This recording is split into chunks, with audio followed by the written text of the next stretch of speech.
Just FYI. That's not true at all. That is not true at all. I'll come looking for you. Thank you, Markham.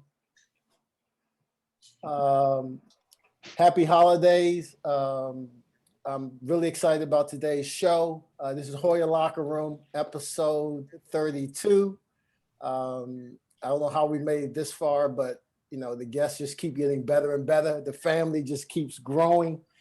I'm really excited about this show. I have Pam and Rich Chvotkin on. Rich, pretty much everyone knows, but Pam, I've been following you, not stalking, but I've been following your career for a minute now. And even though you went to the University of Tennessee, hopefully you'll explain that to me today. You're still family. Your work ethic speaks for itself. You're a jack of all trades. You're out there hustling. And for me, bringing Rich on obviously is a no-brainer. Realize to get an opportunity to work that event. It was a crazy time because never in a million years did I ever think sports or entertainment or anything would just shut down. And we had heard kind of this rumbling last year around tournament time. I was working the CAA tournament in DC, and then I go up to New York for the Big East tournament. And then, kind of the world ended on March 12th. I mean, just literally never in a million years did I ever think that would change. And I had heard that the fans, they were thinking about, well, maybe they just won't have fans. So my first thought was, all right, so that just means that they're going to want to up, the broadcast a little bit more because the fans are not able to be there in person. So they want the broadcast to be, bigger. I just never thought that it would just stop. And what I also didn't realize of how much sports and that entertainment industry side of things was really ingrained with my makeup of how I live my life. Because I think I slept for the first time maybe ever in the month of March, longer than 5 or 6 hours, which was very strange. And that was the craziest, usually the busiest 3 weeks of my season was around that time that things stopped. So it wasn't like there was like a lull and things weren't really happening or coming up or preparing for. Everything just stopped. It went literally from 180 to 0. And that kind of messes with your mind because you're so used to going and prepping. And then when there's nothing to prepare for, what's next? And we don't know, even if you decide to take off the summer and, eventually you're coming back in the fall for the season, you think there's something that's coming up again, you have something to prepare for. And we just nobody knew what was next. And that's terrifying. And also, it kind of makes people think, well, all right, well, what am I going to do as a career if I'm not able to do games? Because for me on the production side and on the freelance side, there's no games, there's no pay. So that's also terrifying when there's, bills to be paid and, your livelihood to lead. But the bubble came about and, I was there for more than 90 days and that was crazy. And I was just really fortunate enough to be working, period.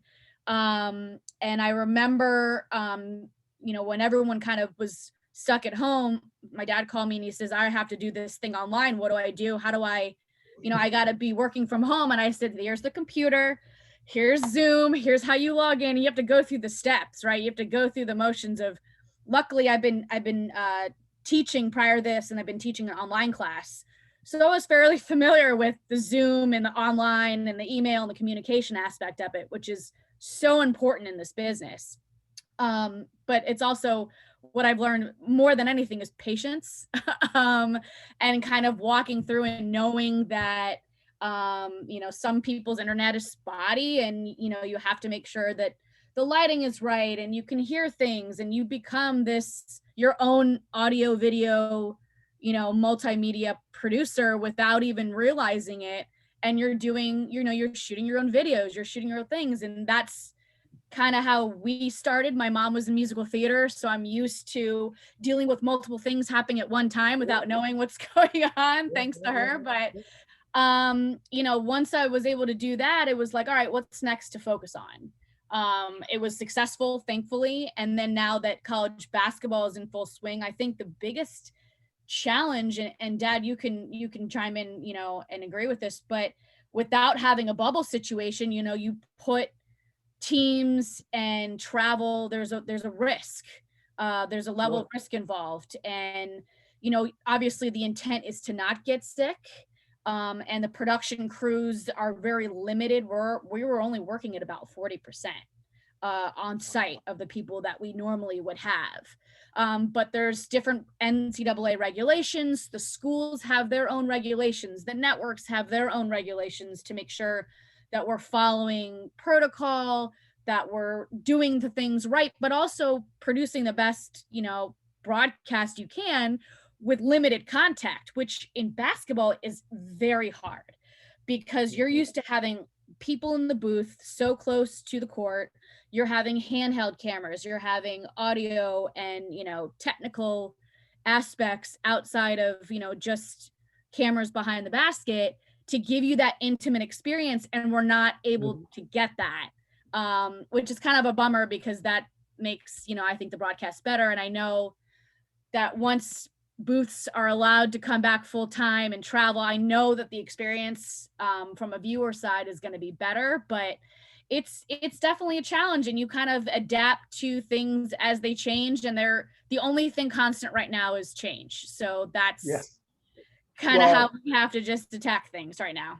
Well, Rich, she's everything I expected her to be in talking to her, because everything about you, Pam, has been react. You can react, right? You're so versed in different facets of the game. I just find the spontaneity thing. I don't think that was the least bit of your concern. I'm not saying you weren't helter skelter, but I think you handled it accordingly. Now, your dad, on the other hand, I'm trying to figure out how you're doing your deal, given you're such a visual cat. You're on top of it. You've been doing it for so long. What's been the most challenging thing for you? Well, I think, Gene, you hit it right in the head. As doing a broadcast, you have to be the eyes, the ears, and everything for the audience. If you're in the arena and you put your headset on and you hear the game, you still have a visual opportunity to see what's going on. But the person driving around in the car, then I have to provide that kind of medium for them. And when you're doing it from a studio, you miss the depth perception. You sometimes may miss a foul because you can't see, you can't react as quickly. You can't see the plays develop. You can't see different sides of the court. And I think that's been the most challenging. As far as preparation, as far as statistics, all that stuff is fine. But I like to deliver a broadcast where I can show trends, show what's going on the court. And when you have only a monitor that limits the camera angles, that's been the most challenging. I've been kind of happy that the way things have been. In fact, a lot of people told me they didn't even realize it wasn't in the arena. I did not. I was one of those people. I did not. You're that good. You're that good. In fact, the engineer told me at the end of the first day, he said, when I was driving home, he said, and I just came from the studio, I'd never thought that you'd be doing a good job doing it in the studio, because when I drove home and I listened to other broadcasters, it felt like you were in the arena. So that made me feel good. I don't know about that engineer. I don't know if he knows his game too tight. I don't know about that. Pam, I wanted to ask you, growing up, because what your dad just did in terms of breaking down what the challenges were for me, I just had a quick thought to you being 10 years old or 12 years old or something. Your dad is explaining his job and you're either into it or not into it. But did he give you the bug just extemporaneously, like from afar, or is it something that he dove into with you? I don't think I had a choice, to be honest. Yeah, I have two older brothers, and they were all kind of in that zone as well. And I being the youngest, and I wanted to be around that all the time. And it wasn't musical theater season where I was with my mom all the time. During basketball, right? During basketball season, which essentially was October to April. That's kind of when the mindset of where you're in the zone. Right. That's it.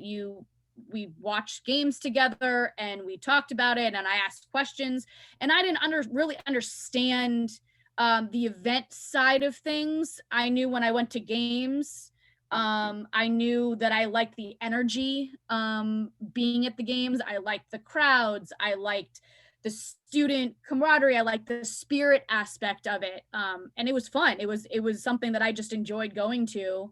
And I was obviously really fortunate to be around a team that was awesome, you know, and be around the Georgetown family that was so supportive and loving and welcoming that, you know, it was a pleasure to be around. And it's an infectious environment that you just want to be around all the time. And then, you know, as I got older, I realized that I don't really want to be doing anything else. Like, I don't want to be sitting behind a computer crunching numbers for 8 hours a day. I want to be amongst the craziness, because I kind of was just exposed to it so young that I was able to enjoy that side of things. And, you know, with every broadcast, with everything, there's always something that potentially could go wrong, whether you're stuck in traffic, whether there's a weather issue, whether there's, you know, something doesn't work where you can't connect something. And I was always fascinated of how to fix that. I wanted everything to be as perfect as can be. And naive Pam thinking, hey, everything is, you turn it on and you press a button and it works. And for a really long time, until I got to Tennessee, I thought that that's how things work, that dad just put on a headset, he would sit down, and, you know, I didn't really understand the preparation that went into it. And believe me, his preparation is borderline just insane. Like his what he does to prepare for games is on a whole nother level I can't even explain. Even in the off season. So. You know how they have the players walking in and they have behind the scenes. I want your dad's preparation video. Like I want to see. How much time do you have? I got plenty. We all have plenty of time. But my point being, we were edited, obviously, and put some music in the background. But I just want to see how this guy prepares, because it's insane, his body of work. But you made me think about something, Pam. You went to the University of Tennessee. Yes. That's a school, right? That's an athletic school. Georgetown, we are what we are. And I take so much pride in what we are. I'm talking all sports in terms of what we put into it. And Rich, I'm gonna get to you, but this is actually a job interview for Pam. I didn't tell you guys. Can you compare the two? You know the Georgetown deal intimately. Like, if University of Tennessee has someone like your dad working there, like he would have a building by now. Like I just kind of explained how the difference with a mega program like that, and then you take Georgetown, and just if you can share how, in terms of doing your job, him doing his job, differs. And I don't know if that. Yeah, I mean, you can't look at the two and really compare. It's hard to do that, because, and when you do that, you kind of can catch yourself, because Georgetown's basketball program is a mega program. You have to figure out a way to define that. And I would define a mega program as being, you know, world renowned, successful. The percentage of graduates with a degree from Georgetown is unreal. And what the alumni have done since moving on from the teams have really been incredible. You look at the notable names, like Mutombo and I mean, it's impressive, and it's hard. It's really hard pressed to find a lot of school alumni that has a track record like that. It's just, you can't compare, and you really can't even compare the 82 to 85 Hoyas to the 2000, 2001, 2002, whatever, you know, back-to-back national championship Florida Gators. So you just can't do it, because the dynamic is different. And what happened back then in terms of socially, racially, the rules, the NCAA has changed so much back then. I mean, it's just different, and it's really hard to compare. Now, in terms of the spirit, there is a likeliness to it, which was something that drew me to the university. And oddly enough, you know, I grew up around the DC metro area, so I grew up around Georgetown basketball. I grew up around Maryland basketball. The college basketball era growing up was great. And we had GW, George Mason, you've got, you know, a whole plethora of schools in the area, but there was not really a big college football presence that I was hearing about and wanting. My mom's from Athens, Georgia, so she grew up around the University of Georgia Bulldogs and like that whole crazy thing. My oldest brother went to Arkansas. He says, I'm out from DC. I want something totally different. Even though he got involved with the basketball team, you know, he was talking to me about how crazy the spirit was for SEC football. And it's just something that I you know, he said, you should check it out because I think you'd really thrive in it. And then my other brother went to University of Texas, which also was a really big football school. It had the bare bones of just of the spirit that I was looking for university. And I randomly went down. I think we were stuck down on I-81 to go visit one year during a huge snowstorm, and we were stuck on 81 for like 8 hours because it was ridiculous. And I was like, maybe this is a sign that I shouldn't be going to this school. But I literally took a dart, if you can believe it.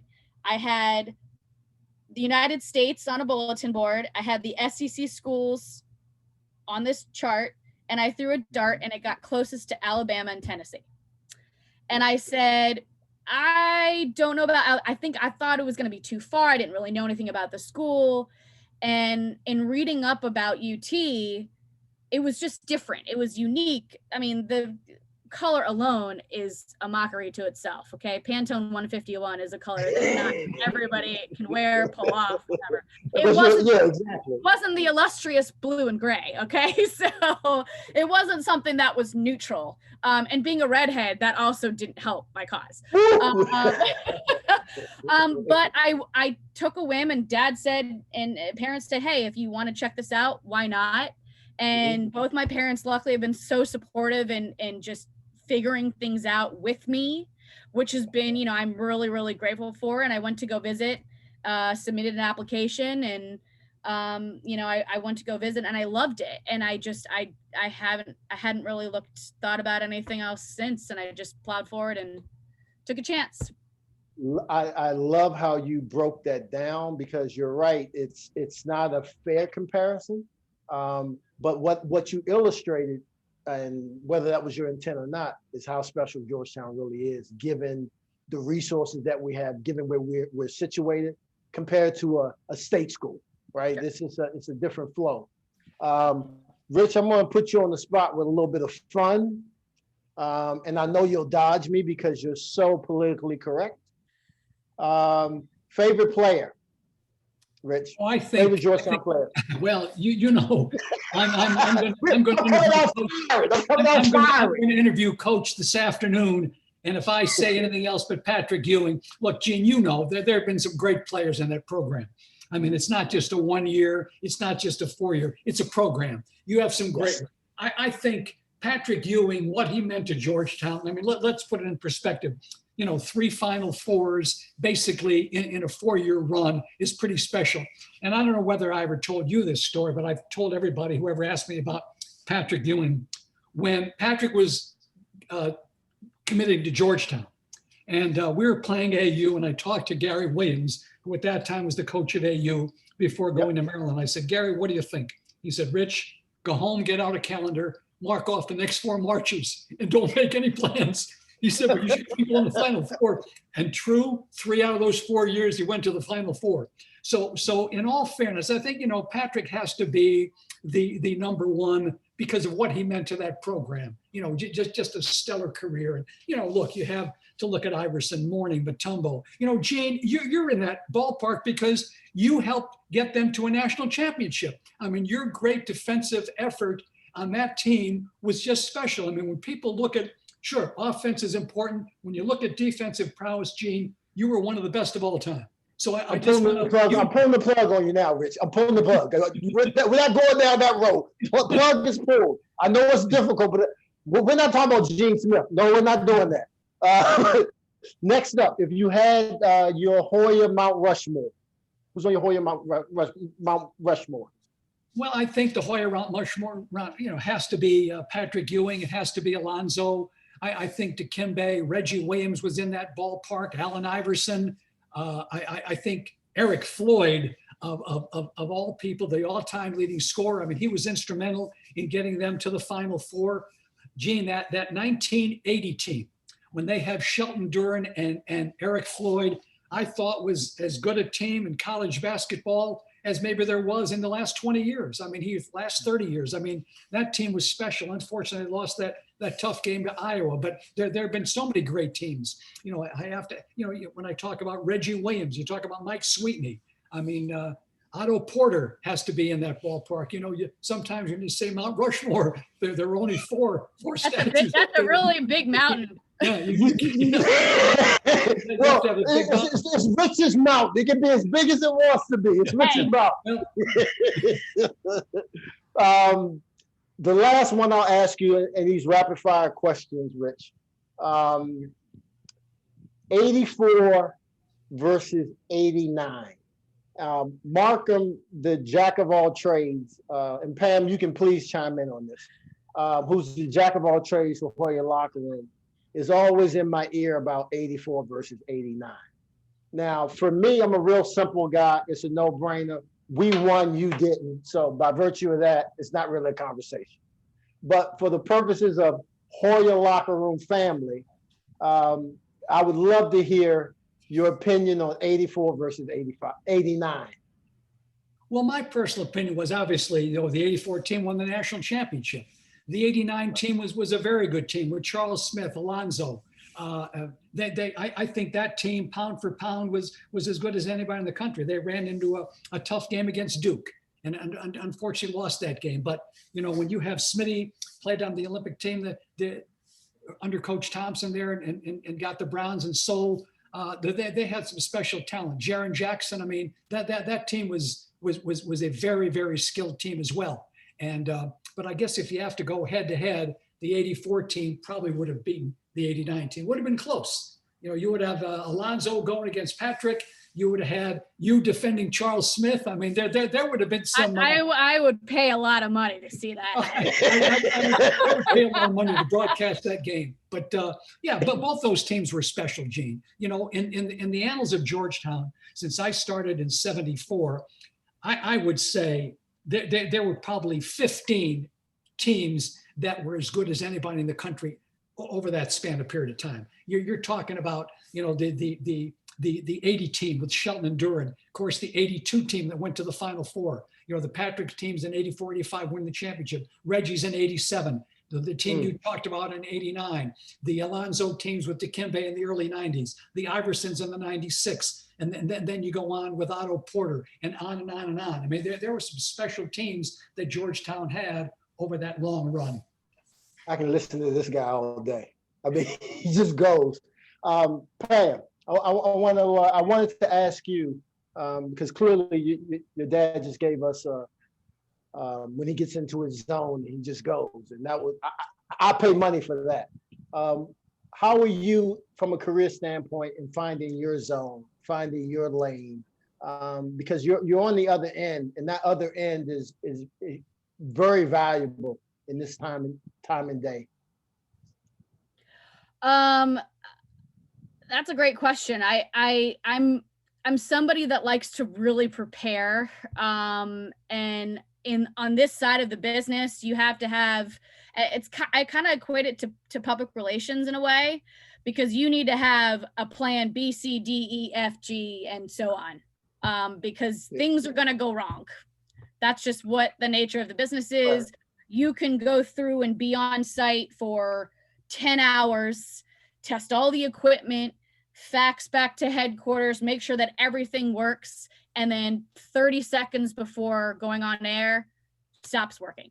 So it's something where it's like, all right, well, what do you do in that aspect? And, you know, I like to think of myself as an extreme troubleshooter, that I can just figure out using whatever resources I have. And a lot of it's having and building a great rapport with the school that you're working with or broadcasting at, having that good relationship. And I learned that growing up with Georgetown, how important that relationship is with sports information, how important that is to be talking to different coaches and just understanding the dynamics.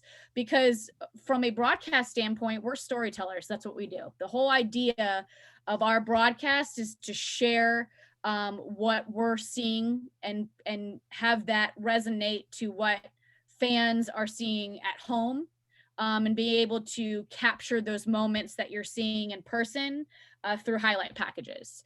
And that's kind of what, you know, Dad does, is that he does that on the audio side, because if you're not able to visually see it, the next best thing is to be able to feel that you're there.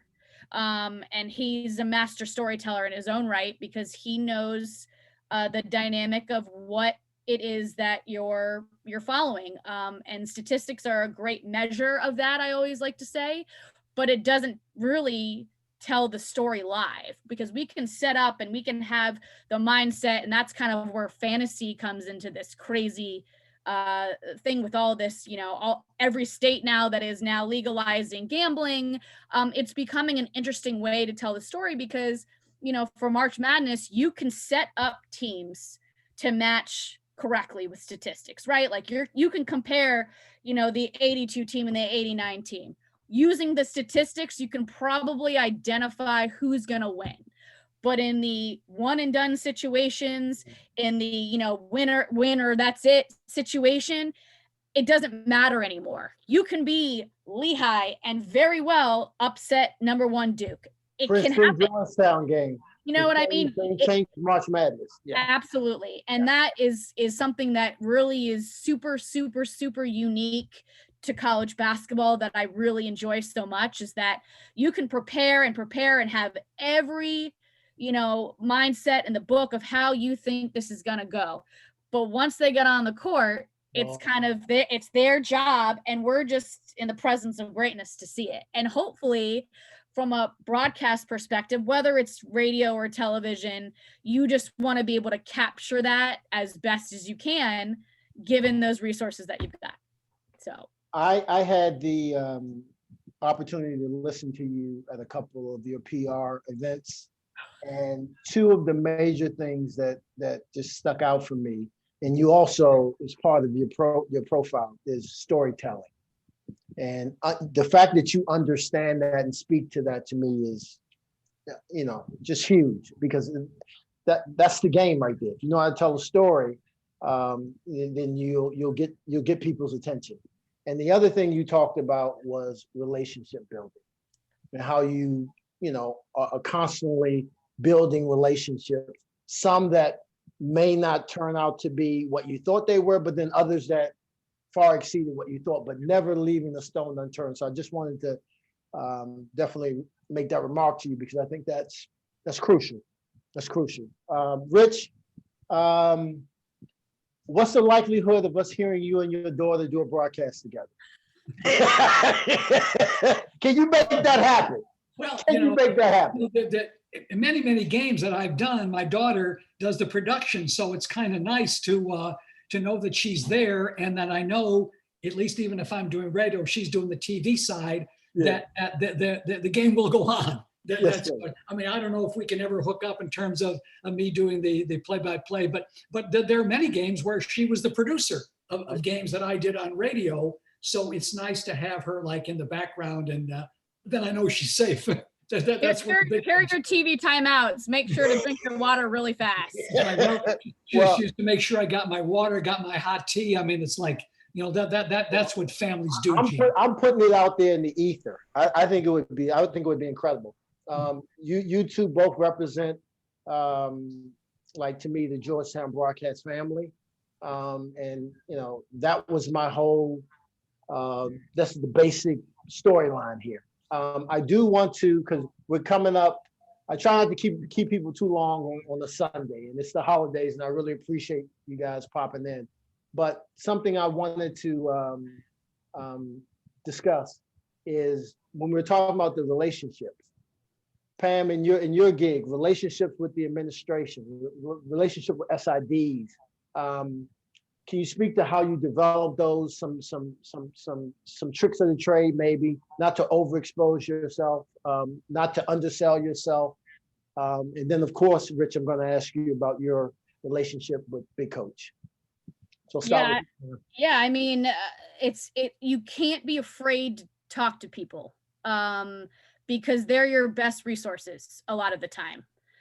They know the school, they know how to have the relationship with the players, and that can make or break a lot of broadcasts, especially if you're pulling coach over for interviews. I'm in constant conversation with them, even if it's just to check in. I think it's just an important ally to have, especially in this business. And curating of the relationship, it's one thing to meet them. It's quite another to curate them over time. And it doesn't necessarily have to be just strictly about work. It can't be like, hey, how are you doing? But I need this from you. That's not really, it doesn't help anybody if you're just asking for favors all the time. I think it has to go both ways, because at the end of the day, the school wants to be presented in the best light that they can professionally, of course, and the network side wants to produce this game professionally, but also falling in line with the rules of what the university has and what they want. So having that relationship and just checking in, I'm with the events people on the event side who are managing a lot of this stuff, especially through now in COVID, I'm making sure that, the event team has the names of the people that are coming in, that we're handling credentials and wristbands and whatever that you need. So they're fully aware of what we're doing. And there's just a level of transparency that I think is really important. Because at the end of the day, you don't know what's going to happen where, there's a buzzer beater situation and we need to pull a player quickly. How on earth are you going to get that if you're, all the way back in the truck? There's been instances where I pulled off a headset and raced from the loading dock onto court to pull a player. It's happened before. That doesn't surprise me. It doesn't surprise me. I'm not going to go as far as somebody like Holly Rowe, who's wearing, 3-inch heels and running across the scorer's table to grab a player, because she's done that before and she's you're not going to have the 3-inch heels on.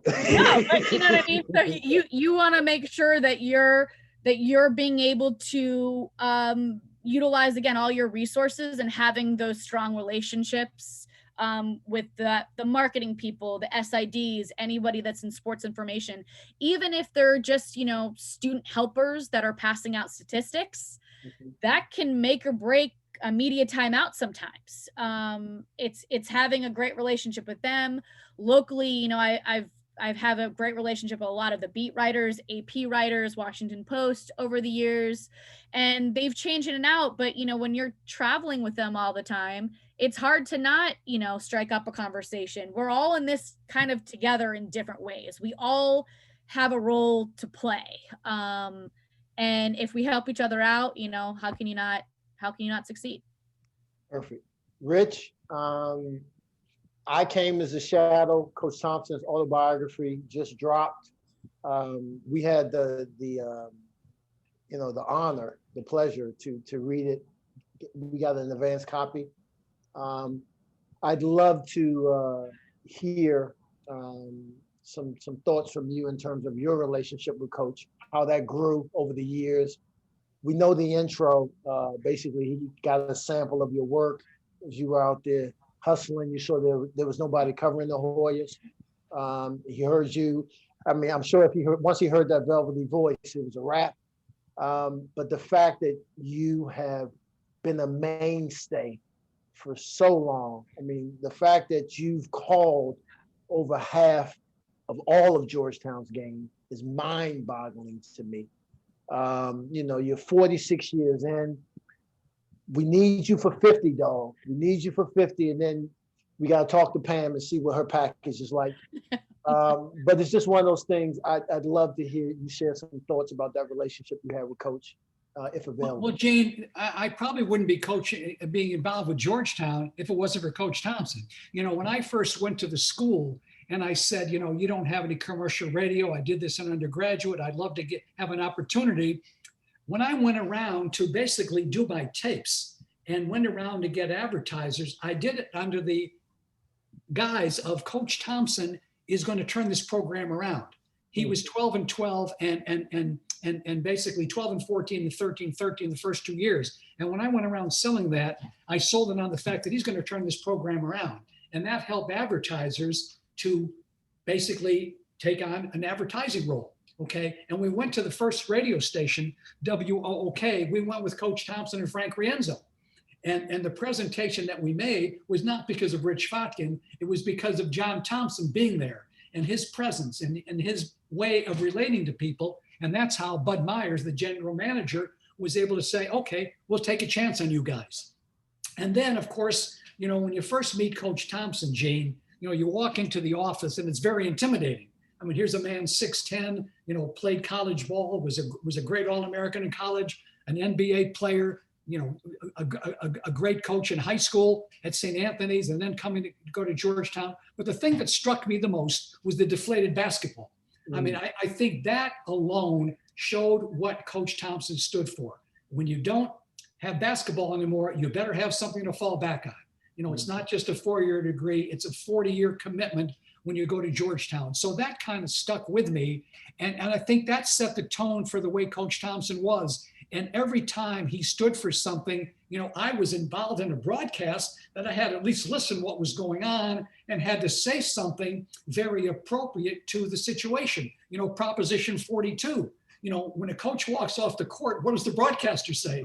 So you better say it right, and you better say it reflective of what the coach represents. So there were, you know, several times over the course of the 25-year history that Coach and I worked together, that when there were programs that he wanted to make sure were put out there, that I was able to deliver appropriately his message, so that there was consonance and being politically correct working together. And don't forget, over 25 years, there was a lot that Coach went out on a limb, what he stood for and how important he meant, not only to Georgetown, not only to basketball, but Gene, but just to people in general, what he stood for, his just ethical work ethic about what he wanted was right for people. Wow. I'm gonna end there.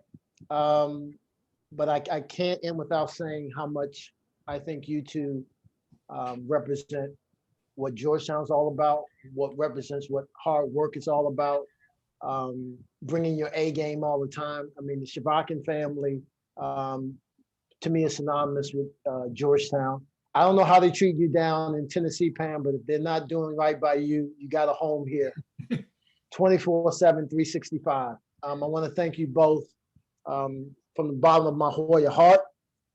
This meant a lot. There are a few couple catchphrases I want to leave you with, and I had to look them up. Hoop and harm. Rich, I love that one. Yeah, the hoop and the harm, you know, you hoop and you get fouled. It's the hoop and the harm. This one of my muscle and tussle. The muscle tussle, yeah. That describes my game, muscle and tussle. That was my game. Yeah. But truly, this has been an honor. Pam, thank you so much. I hope to be hearing more from you in the future. The best of your families, guys, and thank you so much for your time today. Well, thank you, Gene. Yes. Hoya salute. Happy holidays. Hoya Saxon. Happy holidays. Thank you. Hoya Saxon.